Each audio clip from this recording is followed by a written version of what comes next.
Praise the lord. అందరూ ఎలా ఉన్నారు? బాగున్నారా?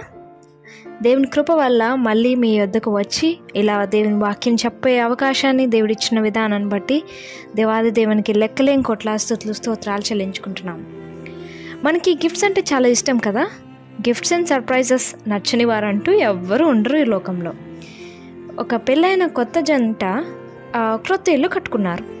హౌస్ ఓపెనింగ్ రోజే వారు తల్లిదండ్రులు కాబోతున్నారన్న కొత్త వార్త కూడా తెలిసింది. చాలా సంతోషంతో వారు తమ బంధువులకు తెలియజేశారు. వాళ్ళకు బాగా కావాల్సిన వారు వారికి బహుమతి కూడా ఇచ్చి కంగ్రాచులేషన్స్ చెప్పారు. సో వారికి థ్యాంక్ యూ అని చెప్దామని అనుకున్నారు. పోస్ట్ కూడా రెడీగా పెట్టారు. కానీ పోస్ట్ చేయడం మర్చిపోయారు. అయితే గిఫ్ట్ పంపిన వారు అదేంటి ఇంకా రెస్పాండ్ అవ్వట్లేదు అని వెయిట్ చేస్తున్నారు. అలాగా కొద్ది రోజులు గడిచాయి. తర్వాత గిఫ్ట్ పంపిన వారికి చాలా కోపం వచ్చింది. అదేంటి, మనం ఇంత కష్టపడి గిఫ్ట్ ప్రజెంట్ చేస్తే కనీసం థ్యాంక్ యూ చెప్పడం కూడా చేత కాదా అని కోపం మనసులో పెట్టుకున్నారు. యాక్చువల్లీ వీరిద్దరిలో తప్పు ఎవరిదంటారు?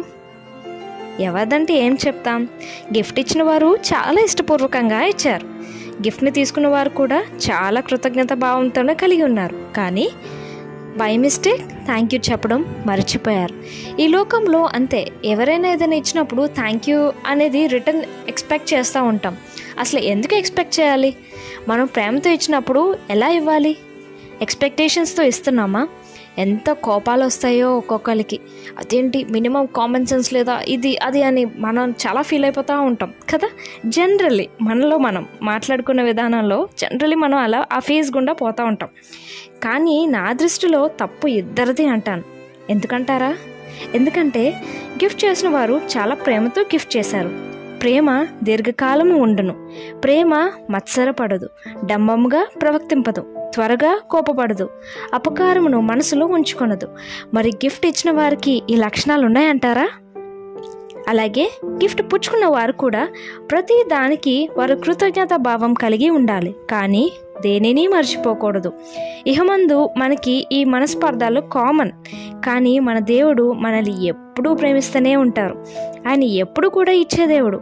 అలాంటి దేవునికి నీవు కృతజ్ఞత చెప్తున్నావా? ఆలోచించుకుందాం. దేవుడికి ఎల్లప్పుడూ మన కృతజ్ఞతాస్తుతులు చెల్లిస్తూనే ఉండాలి. మనం ఇలా ఉన్నామంటే ఆయన కేవలం కృప దయ వల్ల మాత్రమే. సో అలాంటి దేవునికి మనం థ్యాంక్ యూ చెప్పడం మర్చిపోవద్దు. దేవుడు మిమ్మల్ని దీవించునుగాక. ఆమేన్.